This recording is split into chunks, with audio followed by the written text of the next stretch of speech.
Et si je te disais qu'en seulement 7 jours, tu pourrais changer complètement la manière dont tu penses, agis et affrontes la vie? Pas avec des formules magiques, ni avec de la motivation vide, mais avec une philosophie éprouvée au fil des siècles qui a forgé des empereurs, des guerriers et des sages, le stoïcisme. Imagine cela. Tu te lèves sans anxiété, sans dépendre de ton téléphone. Les commentaires négatifs ne t'affectent plus. Tu ne réagis plus par impulsion. Au lieu de cela, tu choisis comment agir. Tu maîtrises ton esprit. Tu contrôles tes émotions. Tu marches avec un but. Les gens commencent à le remarquer et tu deviens méconnaissable, même pour toi-même. Dans cette vidéo, je ne vais pas te donner des théories ennuyeuses. Je vais te donner 10 leçons stoïciennes pratiques et puissantes que tu peux appliquer dès aujourd'hui. Chacune est un défi, un outil, une clé pour te libérer du chaos et te rapprocher de ta meilleure version. Mais il y a une condition. Tu dois rester jusqu'à la fin, car la dernière leçon est celle qui relie tout. Celle que peu de gens connaissent et qui pourrait marquer un avant et un après dans ta vie. Prépare-toi, ce qui vient n'est pas facile, mais c'est ce dont tu as besoin. Avant de continuer, je veux que tu prennes 1 minute, que tu ailles dans la boîte de commentaires et que tu écrives. Je suis prête à devenir méconnaissable, je commence aujourd'hui. Avec ce simple acte, tu t'engages à prendre le contrôle de ton esprit et à vivre avec discipline. Écris-le maintenant et commençons. 1. Contrôle ce que tu peux, lâche ce que tu ne peux pas. C'est la base du stoïcisme, la distinction entre ce qui est en toi et ce qui est hors de toi. Toute souffrance inutile naît lorsque tu essaies de contrôler ce qui ne t'appartient pas. Quand tu t'accroches au résultat, à l'opinion des autres, à ce qui est déjà passé ou à ce qui ne s'est pas encore produit, tu perds ce qui t'appartient vraiment. Ton esprit, ton attitude, ta volonté. Le vrai pouvoir réside dans l'intérieur. Tes pensées, tes choix, ta réponse à la vie. Là se trouve ta liberté. Personne ne peut te l'enlever. Tout ce qui est externe est instable, incertain et échappe à ton contrôle. Si tu construis ta paix sur ce qui est externe, ta paix sera fragile. Mais si tu la construis à l'intérieur de toi, personne ne pourra la détruire. Cette leçon n'est pas de la résignation, c'est de la sagesse pratique. Il ne s'agit pas d'être indifférent, mais d'être intelligent.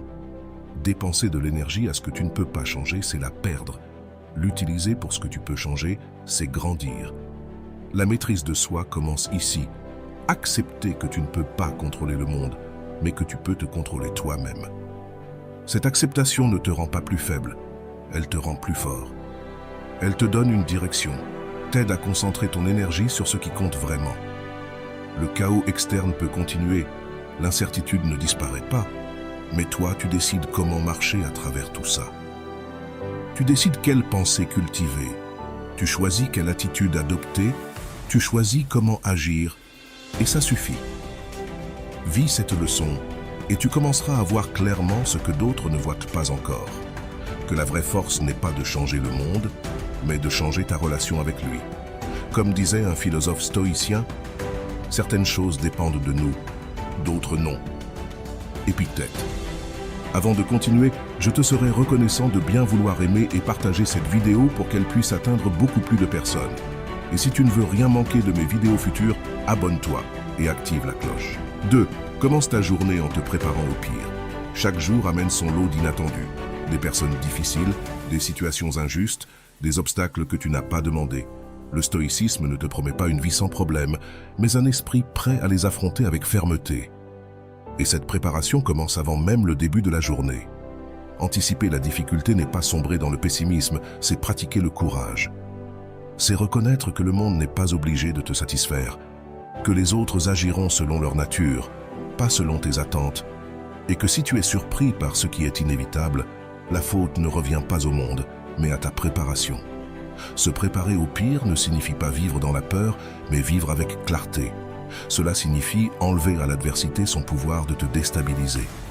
Lorsque tu sais qu'une situation peut mal tourner et que tu y es confronté, cela ne te brise pas.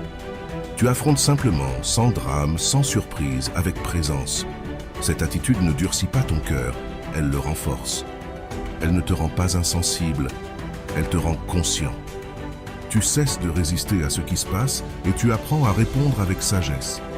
Tu deviens le maître de tes réactions et ainsi, chaque jour, au lieu d'être victime des circonstances, tu deviens l'auteur de ton caractère. Commence ta journée avec cette clarté. Attends-toi à ce que ce soit difficile. Accepte-le si cela arrive. Reste ferme si cela te frappe. Et continue à agir en accord avec tes valeurs. C'est la pratique stoïcienne. Ne pas chercher une vie sans obstacles, mais une mentalité qui marche avec détermination au-dessus d'eux. Parce que tu ne peux pas contrôler ce que le monde te lancera aujourd'hui, mais tu peux contrôler l'esprit avec lequel tu vas le recevoir. Comme disait un autre stoïcien, « Aujourd'hui, je rencontrerai l'intromission, l'ingratitude, l'arrogance, la malhonnêteté, l'envie et l'hostilité. » Marc Aurèle. 3. Pratique l'inconfort volontaire. Le confort constant affaiblit l'esprit. La douceur prolongée émousse le caractère. La volonté devient fragile quand elle n'est pas confrontée à la résistance. Le stoïque le sait. C'est pourquoi il ne fuit pas l'inconfort, il le recherche délibérément. Pas par plaisir, mais pour la force. Pas par punition, mais par discipline. L'inconfort volontaire est un entraînement. C'est une déclaration quotidienne. Tu ne seras pas esclave de tes désirs.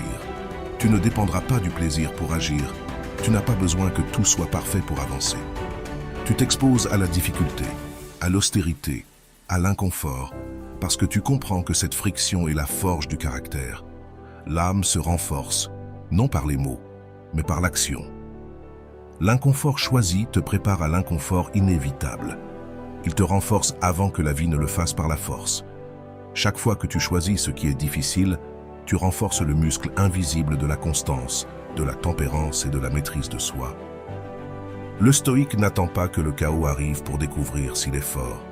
Il se prépare chaque jour parce qu'il sait que ce qui est confortable n'enseigne pas, ce qui est facile ne transforme pas, et le plaisir sans limite affaiblit. Vivre avec une discipline volontaire est une forme de liberté. Tu brises la dépendance, brises le besoin, brises la peur. Tu ne deviens pas insensible, tu deviens résistant. Tu ne deviens pas froid, tu deviens ferme. 4. Élimine les plaintes. La plainte est le bruit d'un esprit qui n'a pas encore accepté la réalité. C'est une fuite inutile, un soulagement vide qui ne résout rien. Se plaindre, c'est dépenser de l'énergie à pointer ce qui fait mal, sans faire un seul pas vers ce qui peut être changé.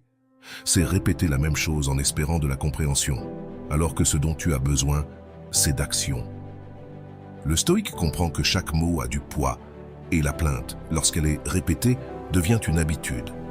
Une habitude qui affaiblit, qui entraîne l'esprit à chercher ce qui est négatif, qui conditionne le regard à trouver le mal même dans le bien. Ainsi, l'esprit se rétrécit, s'éteint. Faire taire la plainte, ce n'est pas ignorer la difficulté, c'est apprendre à l'affronter sans la transformer en discours. C'est parler moins des problèmes et plus des solutions. C'est ne pas permettre à ce qui t'affecte de l'extérieur de te contaminer intérieurement. Chaque fois que tu choisis le silence au lieu de la plainte, tu cultives la force intérieure, non pas pour réprimer ce que tu ressens, mais pour le gouverner. Tu ne deviens pas esclave des lamentations, ni contaminé par la négativité que d'autres répètent sans penser. Parce que le stoïque ne cherche pas la compassion, il cherche la clarté. Il ne cherche pas le réconfort facile, il cherche la maîtrise de soi. Une semaine sans plainte transforme ta perception, car en te débarrassant de l'habitude de pointer ce qui va mal, tu commences à remarquer ce qui va bien. L'attention se réorganise, le caractère s'élève, l'esprit se libère. Ne te plains pas, ne répète pas que la vie est dure, tu le sais déjà. Ce qui est important, c'est qui tu choisis d'être au milieu de cette dureté. Et tandis que les autres se plaignent, tu avances en silence, avec fermeté, avec concentration, parce que tu sais que la plainte ne te construit pas. Mais le silence, oui. Ne dis pas que la vie est dure, accepte-la comme elle est. Marc Aurèle, dans Memento Mori, rappelle que tu vas mourir. Se souvenir de ta mort n'est pas morbide, c'est un éveil. C'est mettre fin à l'illusion que tu as du temps infini. C'est regarder en face la vérité que tout s'évite. Chaque jour qui passe est un jour de moins, et l'horloge ne s'arrête pas, même si toi, tu fais une pause. L'esprit stoïque ne fuit pas la mort, il la contemple, non pour en avoir peur, mais pour honorer la vie. La mort n'est pas une ennemie, c'est une maîtresse. Elle te montre la fragilité, la brièveté, l'essentiel. Elle t'oblige à voir ce qui compte, à couper ce qui est superficiel, à cesser de remettre à demain ce que tu sais que tu dois faire. Memento mori n'est pas la tristesse, c'est l'urgence. Ce n'est pas le désespoir, c'est l'attention. Quand tu te rappelles que tu vas mourir, tu cesses de vivre comme si tu étais éternel.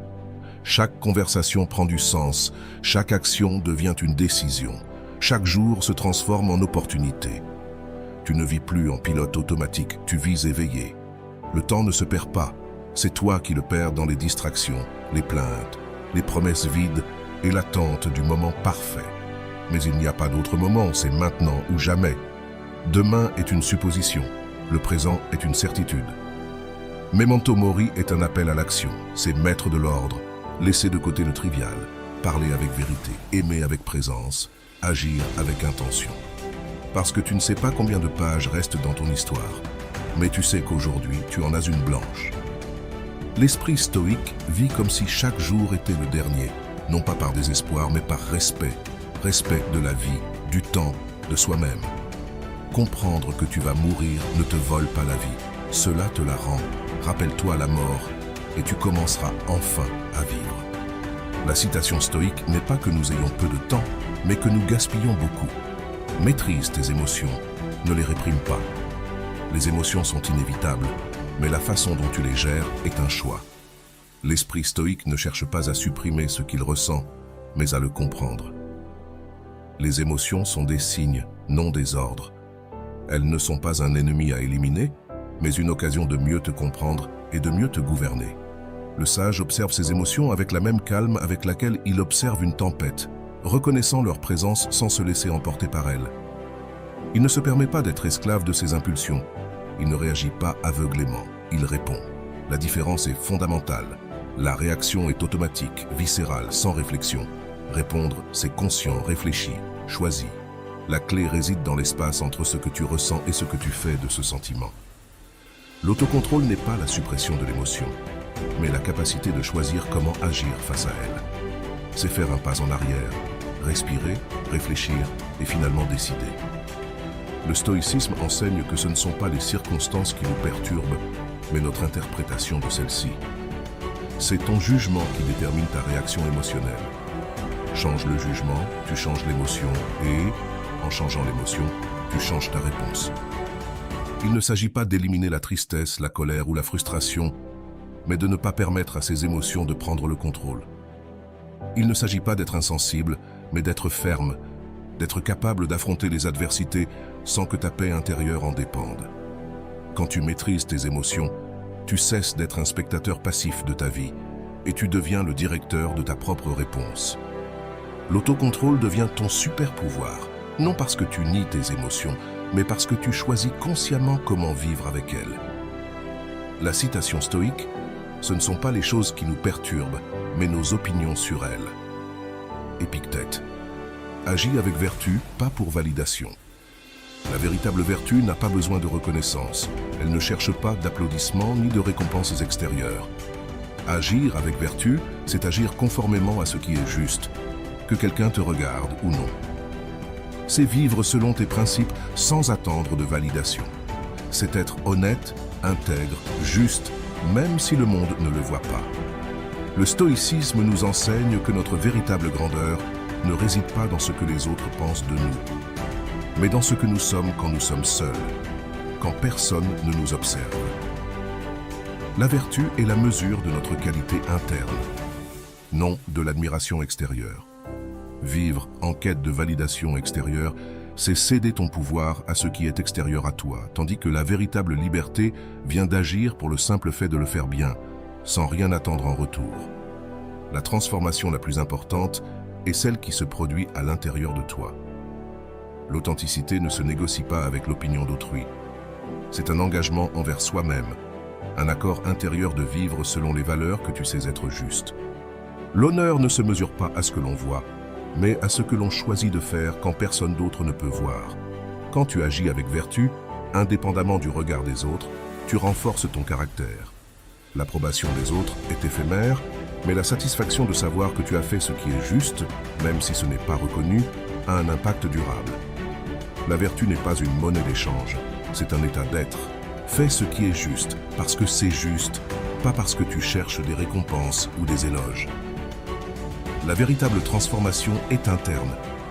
Lorsque tu t'alignes sur ce que tu sais être juste, tu transformes ta vie de manière profonde et durable. La citation stoïque « Fais ce qui est juste, le reste n'importe pas » Marc Aurèle. Vise avec intention, pas en pilote automatique. Vivre en pilote automatique, c'est vivre à moitié. C'est laisser les heures passer sans en être conscient. Agir sans réfléchir. Parler sans considérer l'impact de nos paroles. L'esprit stoïque comprend que chaque instant est une opportunité pour être conscient, présent, intentionnel dans tout ce que tu fais. Vivre avec intention, c'est prendre pleinement la responsabilité de chaque action, de chaque parole, de chaque pensée. Tu ne laisses pas la journée te traîner sans plus. Tu choisis activement comment investir chaque instant. Il ne s'agit pas de faire plus de choses, mais de faire tout ce que tu fais avec une attention totale. Manger, ce n'est pas seulement remplir l'estomac, c'est savourer la nourriture. Marcher, ce n'est pas juste se déplacer, c'est être conscient de chaque pas. Parler, ce n'est pas juste émettre des mots, c'est communiquer avec clarté et but. La vie n'est pas garantie, chaque seconde compte. Ce qui se passe, c'est un instant qui ne reviendra pas. C'est pourquoi le stoïcien s'exige le meilleur, non pas pour le futur, mais pour le présent. Il ne faut pas attendre que le moment parfait arrive. Il ne se donne pas d'excuses et ne se laisse pas emporter par la routine. Il exige la présence, exige l'excellence, exige un effort conscient dans tout ce qu'il fait. Vivre avec intention, c'est rejeter la médiocrité. Cela signifie être alerte, conscient de ce que tu fais et comment tu le fais. Chaque action est une opportunité de renforcer ton caractère, de devenir la meilleure version de toi-même, d'agir avec un but. La vie n'est ni dans le futur ni dans le passé, elle est ici et maintenant, dans ce que tu choisis de faire avec le temps que tu as. N'attends plus pour exiger le meilleur de toi-même. Le moment, c'est maintenant. L'intention est ta plus grande arme pour mener une vie significative. C'est un enseignement stoïcien. Jusqu'à quand vas-tu attendre pour t'exiger le meilleur? Remercie pour ce que tu as déjà. La gratitude est la clé pour transformer ta perspective de la vie. Nous vivons dans un monde où le désir de toujours plus est constant. Nous voulons toujours plus, mais le stoïcien sait que la véritable richesse ne réside pas dans l'accumulation, mais dans la valorisation de ce que l'on a déjà.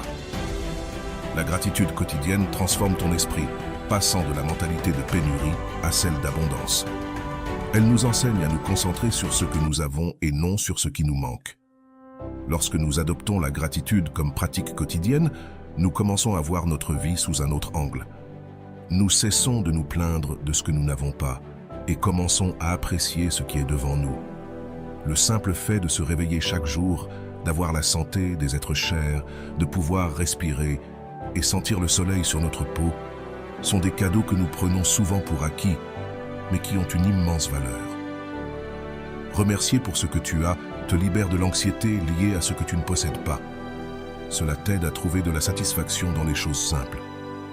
Commence et termine ta journée avec 3 choses pour lesquelles tu es reconnaissant. Cet exercice simple transforme ta mentalité, t'éloignant de la pénurie et te rapprochant d'une vie d'abondance intérieure.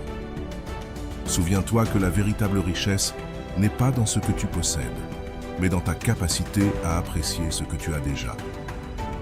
Un autre enseignement stoïcien. La richesse ne consiste pas à avoir de grandes possessions, mais à avoir peu de besoins. Épictète. Fais le bien aujourd'hui sans attendre quoi que ce soit en retour. L'acte de faire le bien ne devrait pas être conditionné par la reconnaissance ou la récompense. La véritable bonté réside dans l'action désintéressée, d'en faire ce qui est juste sans attendre rien en retour. Aider les autres ne devrait pas être une transaction, mais une manifestation de ton caractère. Le stoïcien comprend que la vertu réside dans l'action, pas dans la réception. La véritable générosité apparaît quand on agit sans attendre de reconnaissance. Aider les autres de manière anonyme purifie l'âme, car tu ne le fais pas pour que l'on t'apprécie ou te loue, mais parce que tu sais que c'est ce qu'il faut faire. Dans le silence de l'action désintéressée, la pureté du cœur se révèle. Peu importe si l'autre sait qui l'a aidé. Ce qui est important, c'est que toi tu le sais, et c'est suffisant. En pratiquant la bonté sans attendre de récompense, tu te libères des chaînes de l'ego. Tu ne cherches ni validation, ni louange. Ta satisfaction vient du fait de savoir que tu as fait le bien, que tu as contribué au bien-être d'un autre être humain. Cette attitude transforme ta vision de la vie. Tu cesses de vivre en fonction de ce que les autres pensent de toi et tu commences à agir simplement pour faire le bien.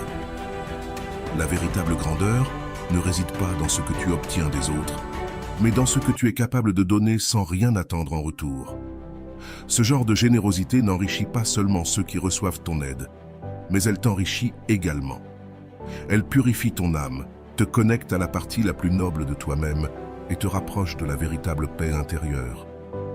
Fais le bien aujourd'hui sans que personne ne le sache, car dans le silence de ta bonté, la véritable vertu fleurit. Un autre enseignement stoïcien: celui qui a fait un bienfait doit le taire, celui qui l'a reçu doit en parler. Sénèque. Si tu es arrivé jusqu'ici, tu as déjà fait un pas que beaucoup ne s'aventurent pas à franchir. Regardez à l'intérieur et commencez à te transformer depuis la racine. Souviens-toi que ce n'est pas une question de changer en un jour, mais si tu appliques ces leçons stoïciennes avec intention, jour après jour, dans une semaine, tu commenceras à te sentir méconnaissable, dans le meilleur sens du terme. Maintenant, je t'invite à continuer de progresser avec la vidéo suivante, où nous explorerons comment appliquer le stoïcisme face à la douleur, la perte et les moments les plus difficiles de la vie. Ne la manque pas. Si ce contenu t'a apporté de la valeur, laisse-moi un like, abonne-toi si ce n'est pas déjà fait et partage cette vidéo avec quelqu'un qui est prêt à changer sa vie. Un ami, un membre de ta famille ou quelqu'un qui en a besoin aujourd'hui plus que jamais. Merci d'être ici. On se retrouve dans la prochaine étape de ta transformation stoïcienne.